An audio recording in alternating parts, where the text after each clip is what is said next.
Hi, Nick here with AIBC, Jimmy Zhao, ZBX, handling, I guess, the liquidity of the world and all of the as stablecoins have become stronger. You guys have actually taken over. Everyone is using you to transfer their crypto. Yes, thank you. My name is Jimmy. I'm the founder and CEO of Change ZBX. We recently got our MiCA license, one of the first in Malta. Yeah, we're processing a lot of stablecoins, as you said. We also aim to be the probably world largest stablecoin exchanges in the near future. Mm-hmm. As you are, you're tapping into this huge new liquidity volume. It's unlike anything we ever expected, and it's more institutional on your front at the moment, right? Exactly. So I think we see a change literally starting from this year, 2025, and because the regulation, right? So the U.S. is pushing regulation, MiCA in Europe.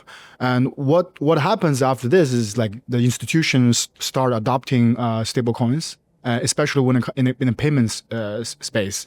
As you see also the merger acquisitions start happening. Recently, Stripe spent like $1.1 billion acquired this company called Bridge, which does the processing the stable coins. And we actually, this Bridge version, the version of Bridge in Europe. So our exchange has a MiCA license. Therefore, we tap into this institutional payment flow. Where we are the ones as exchange to process these, in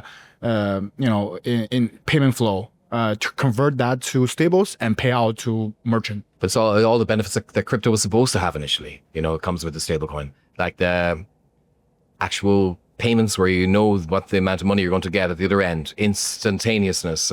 You've got the ability to go 24/7, whereas the normal financial institutions cannot. This is why I think that the biggest benefits is cross-border payment. Imagine you have as a merchant or as a business, you have someone to pay India and China, and how long would it take your bank to process your payment, right? So, but if you can convert this into stables and just pay it instantly, it was inevitable and obvious, but it took a long time to get where we are now. Yes, I think, like I said, the regulation need to be in place, and then the institution, the banks can start adopting this. And we do see some of our biggest clients are banks. So we offer the entire crypto stack to be fully integrated bank. So the bank don't need to worry about how to deal with the stables, how to deal with blockchains, how to deal with AML, and all this, regulation, reg tax. Because you got it covered. Yeah, we got it covered. We've been around in regulation space for more than 5 years. Even first of all, in the regulated environment of Malta, where we were the first jurisdiction, you learned all the rules. Then when MiCA came in, you were perfectly positioned in order to, to pass, right? You're tried, trusted, a big name, a great name, and now you have the Europe and world in many ways at the institutions. Yes, that's the opportunity we see, because we are relatively small in terms we're not like a exchange for everybody. We want to find our own niche. So been in this space more than 6-7 years. Not many people heard of our brands because we focus on the institutional side. We work close, we stay close, very close with banks, with PSPs, with EMIs, and these guys know us, but known by those who need to know. Exactly. So now we're in a very good position because the relationship building takes time. Also to integrate with these big folks, it takes time, right? So to actually open an account takes 6 months. To integrate takes another 6 months. Basically, if for a new business to enter this space, there's a lot of barrier because to get a MiCA license, probably a year or year and a half. Then integration takes probably another year. So you basically, for new businesses, 2 years away from actually. And you're doing in a position where these banks, they followed their peers, or their peers will follow them.